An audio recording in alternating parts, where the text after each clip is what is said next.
Physics की class में आज हम यहाँ पर चैप्टर संधारित्र तथा परावैद्युत में वैद्युत धारिता के बारे में डिस्कस करने वाले हैं। तो यहाँ पर हम लोग देखेंगे आज की वैद्युत धारिता क्या है, इसकी डेफिनेशन के बारे में डिस्कस करेंगे और इसका फार्मूला ड्राइव करेंगे और साथ ही में इसके मात्रक और विमीय सूत्र के बारे में भी डिस्कस करने वाले हैं और इससे रिलेटिव कुछ इम्पॉर्टेंट पॉइंट होंगे, उनको भी हम यहाँ पर मेंशन करेंगे। ठीक है, तो देखो सबसे पहले देखते हैं कि वैद्युत धारिता क्या है।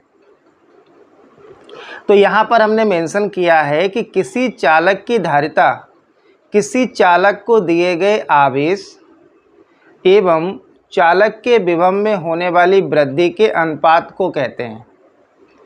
आप कह सकते हो कि अगर हम किसी चालक को आवेश दे रहे हैं, यानी कि चालक को आवेशित कर रहे हैं, ठीक है, अगर आप किसी चालक को आवेश दे रहे हो तो विभव में क्या हो रही है, वृद्धि हो रही है। तो आवेश और विभव वृद्धि का जो अनुपात होगा वह चालक की धारिता कहलाता है। अब देखो आपने डेफिनेशन में अभी क्या समझा बेटा कि अगर हम किसी चालक को आवेश दे रहे हैं तो उसके विभव में वृद्धि हो रही है, तो इसका मतलब क्या हुआ, आवेश जो होगा वो विभव के समानुपाती होगा। क्योंकि समानुपाती क्यों होगा, अब देखो यहाँ पर समानुपाती का मतलब ही क्या है, अगर हम आवेश को बढ़ा रहे हैं तो विभव क्या होगा, बढ़ेगा। ठीक है, तो यही तो डेफिनेशन में लिखा गया है कि किसी चालक की धारिता किसी चालक को दिए गए आवेश एवं चालक के विभव में होने वाली वृद्धि के अनुपात को कहते हैं। यानी कि आवेश किसके समानुपाती है, विभव के। समानुपाती का साइन हटाएंगे आप तो कोई नियतांक आएगा जिसको आप कांस्टेंट बोल सकते हैं। तो Q बराबर सी बी, यहाँ से C हम कैलकुलेट कर लेंगे तो C इक्वल्स टू क्या आएगा, Q अपॉन बी।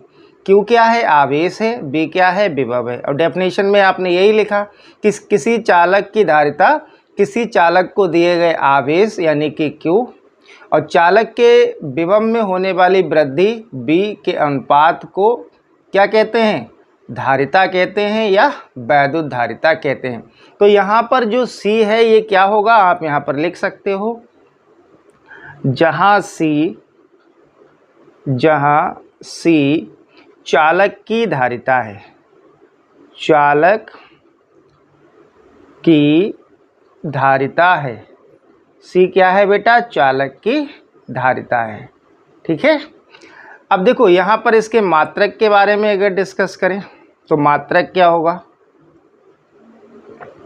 देखो बेटा मात्रक क्या होगा इसका, C इक्वल्स टू फार्मूला क्या है आपका, Q अपॉन बी, यानी कि धारिता बराबर क्या है, आवेश बटे विभव।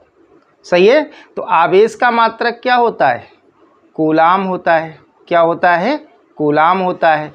और विभव का क्या होता है, वोल्ट होता है। ठीक है, आवेश का मात्रक क्या होगा, कूलाम होगा और विभव का क्या होगा, वोल्ट होगा। यानी कि इसको हम C अपॉन बी लिख सकते हैं या आप कूलाम प्रति वोल्ट लिख सकते हो।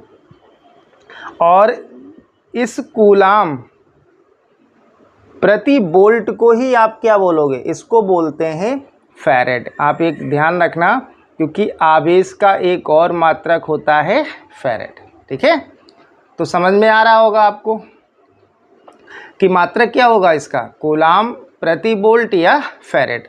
अब देखो अगर हम इसको ओपन करें,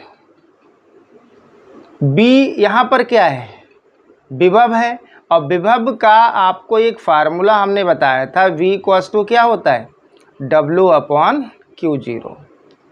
और W क्या है, यहाँ पर कार्य है, कार्य का मात्रक क्या होगा, जूल, और Q0 का क्या होगा, कूलाम।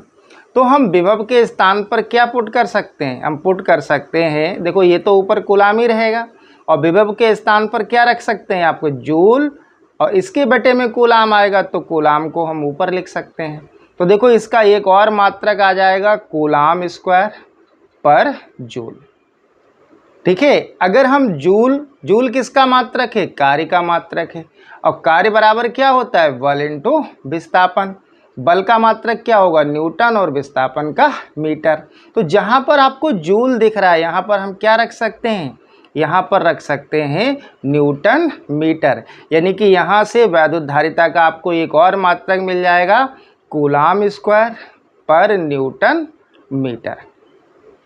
ठीक है। अब हम यहाँ पर न्यूटन को भी चेंज कर सकते हैं। हमने लास्ट क्लासों में भी आपको ऐसे समझाया था, क्योंकि एग्ज़ाम में बहुविकल्पी में ऐसे ऑप्शन बना सकता है, तो आपको ये सीखना पड़ेगा बेटा। ठीक है, तो देखो न्यूटन किसका मात्रक है? बल का मात्रक है। और बल बराबर क्या होता है? द्रव्यमान इंटू त्वरण। और द्रव्यमान क्या क्या हो गया? किलोग्राम, और त्वरण का मीटर पर सेकेंड स्क्वायर। और साथ में आप और देखिए यहाँ पर कूलाम स्क्वायर है, तो कूलाम किसका मात्रक होता है? आवेश का। और आवेश यानी Q बराबर क्या होता है? IT होता है। और I क्या है? वैद्युत धारा। वैद्युत धारा का मात्रक एम्पियर, और समय का सेकंड। तो इसको भी साथ में हम चेंज कर सकते हैं। तो देखो कूलाम स्क्वायर है, तो कूलाम यानी कि आवेश का मात्रक क्या हो गया? कूलाम। और कूलाम को हम क्या लिख सकते हैं? Ampere second. यहाँ स्क्वायर है तो आप लिख देना ampere square into second square. तो ये आपने किसको चेंज किया है? अभी कूलाम स्क्वायर को चेंज किया। और न्यूटन के स्थान पर क्या लिख सकते हैं हम लोग? लिख सकते हैं किलोग्राम, मीटर, और देखो पर सेकेंड स्क्वायर। तो ये सेकेंड स्क्वायर ऊपर पहुंच जाएगा।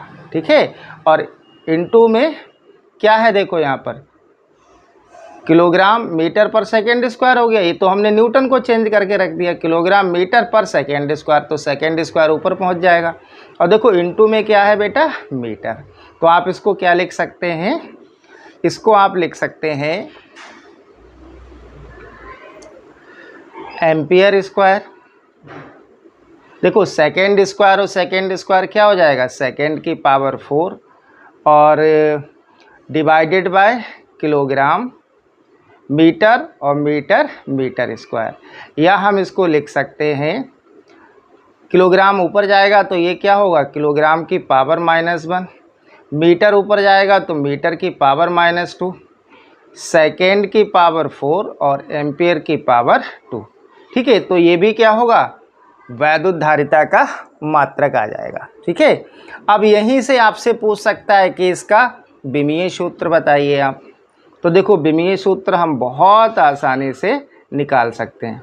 विमीय सूत्र एग्जाम में पूछता है कि वैद्युत धारिता का विमीय सूत्र बताइए। तो देखो विमीय सूत्र हम इस फाइनल जो हमने मात्रक ड्राइव किया है इससे निकाल सकते हैं। देखो किलोग्राम, किलोग्राम द्रव्यमान का मात्रक होता है, और द्रव्यमान की विमा होती है m। पावर -1 है तो आप -1 लगाइए। यहाँ देखो मीटर, मीटर लंबाई का मात्रक होता है, और लंबाई की विमा होती है l। -2 है तो आप -2 लगाइए। फिर देखो है सेकेंड की पावर 4, और सेकेंड समय का मात्रक, और समय की विमा होती है t।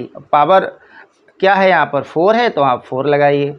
फिर एम्पियर, एम्पियर वैद्युत धारा का मात्रक है, और वैद्युत धारा की विमा होती है ए स्क्वायर है तो आप स्क्वायर लगा देंगे। क्या लगा देंगे? स्क्वायर लगा देंगे। ठीक है, तो एग्जाम में आपसे पूछता है, आप ध्यान रखना कि वैद्युत धारिता का मात्रक अगर ऑब्जेक्टिव में आया तो यहाँ से इस टाइप के भी ऑप्शन बन सकते हैं जो हमने आपको बताया। अदरवाइज आप ध्यान रखिए कि वैद्युत धारिता का मात्रक क्या है? कूलाम प्रति वोल्ट या फैरेड। ठीक है, उसके बाद आप ध्यान रखना कूलाम स्क्वायर पर न्यूटन मीटर भी होता है, और इसको जब आप ओपन करेंगे तो आएगा किलोग्राम की पावर -1, मीटर की पावर -2, सेकेंड की पावर 4 और एम्पियर की पावर 2। इसी मात्रक से हम लोग विमीय सूत्र बहुत आसानी से निकाल सकते हैं। ठीक है, अब देखो इसके बाद यहाँ से एग्जाम में पूछ लेता है कि जैसे यहाँ पर वैद्युत धारिता का मात्रक क्या था? फैरेड। तो आपसे पूछ सकता है 1 फैरेड क्या होता है। तो अब हम लोग यहाँ पर 1 फैरेड को डिफाइन करेंगे। तो देखो बेटा, अगर हम यहाँ पर 1 फैरेड को डिफाइन करें, इसको हम 1F भी लिख सकते हैं, क्योंकि एग्जाम में पूछ सकता है 1 फैरेड क्या है, इसको परिभाषित कीजिए। तो देखो फैरेड किसका मात्रक है? वैद्युत धारिता का। और वैद्युत धारिता का फार्मूला क्या होता है? वैद्युत धारिता का फार्मूला होता है C क्या होता है बेटा? Q/V। अब यहाँ पर क्या करें आप? जो आप चालक को आवेश दे रहे थे, चालक को आवेश दे रहे थे, आप कहो यहाँ पर कि अगर यहाँ पर हम चालक को आवेश कितना दें, आप लिख सकते हो इस टाइप से कि यदि चालक को दिया गया आवेश कितना है? 1 कूलाम है, तब आवेश देने पर क्या हो रहा था? चालक के विभव में वृद्धि हो रही थी। तब विभव कितना विभव वृद्धि कितनी हो रही है, 1 वोल्ट हो रही है। ठीक है, समझ में आ रहा होगा। यानी कि यदि चालक को दिया गया आवेश 1 कूलाम हो तो चालक के विभव में वृद्धि कितनी होगी, 1 वोल्ट होगी। ठीक है, अगर यही वैल्यू हम यहाँ पर पुट कर दें तो देखो बेटा क्या होगा, C = 1 कूलाम अपॉन में 1 वोल्ट। तो 1 से 1 में डिवाइड करोगे तो क्या आएगा, 1 कूलाम पर वोल्ट। और 1 कूलाम पर वोल्ट को ही आप क्या बोलोगे, 1 फैरेड बोलोगे। ठीक है, तो समझ में आ गया होगा। इसी को हमें डिफाइन करना है, इसी को हमें यहाँ पर लिखना है। तो आप कैसे लिख सकते हो, देखो मैं यहाँ पर लिख रहा हूँ कि यदि चालक को 1 कूलाम आवेश देने पर, यहाँ पर आप लिखेंगे, साथ में आप लिखते रहिए कि यदि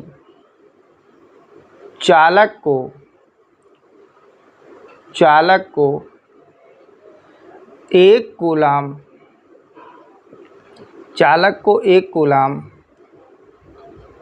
आवेश देने पर, ठीक है, कि कूलाम आवेश देने पर विभव में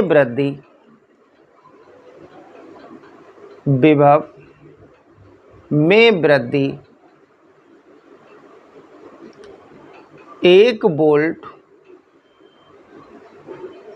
हो तो, क्या लिखा है आपने कि यदि चालक को 1 कूलाम आवेश देने पर विभव में वृद्धि 1 वोल्ट हो तो उस चालक की धारिता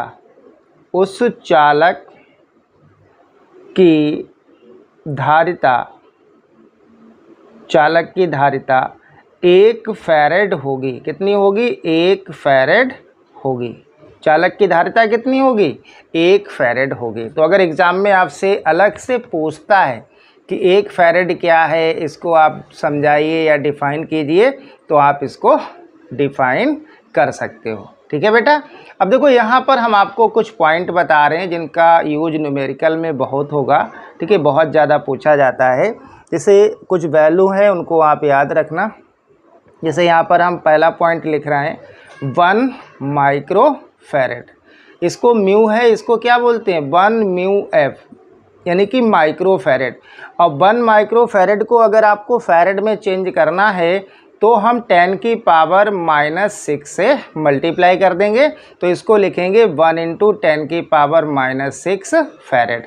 ऐसे ही आपसे पूछ सकता है 1 पिको फैरेड। ठीक है, ये वैल्यू आपको न्यूमेरिकल में मिलेंगी। पिको फैरेड को हम फैरेड में चेंज करने के लिए 10⁻⁻12 से क्या कर देते हैं, इंटू कर देते हैं, यानी कि 1 पिको फैरेड इक्वल टू होता है 1 × 10⁻12 फैरेड, यानी पिको की वैल्यू होती है 10⁻12। अब देखो इसी को वो लिख देता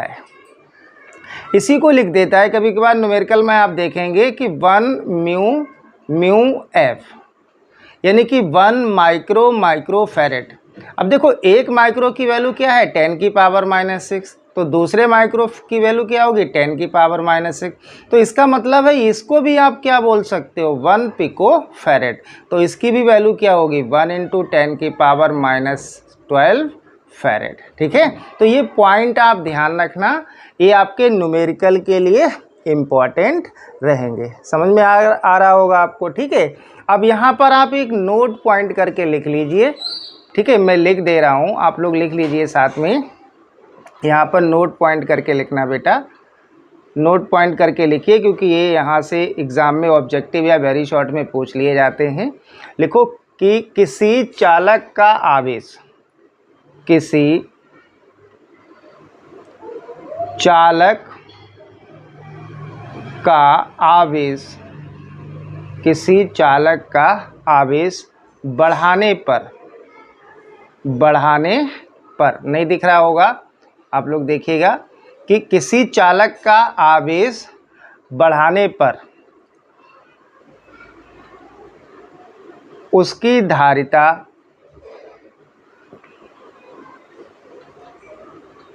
पर कोई प्रभाव नहीं पड़ता है, कोई प्रभाव नहीं पड़ता है, तो ये इम्पॉर्टेंट पॉइंट है, इनको आप नोट कर लेना, ऑब्जेक्टिव में भी अलग से पूछ लिए जाते हैं। ठीक है, तो क्लास कैसा लगा आप लोग कमेंट करके ज़रूर बताएं।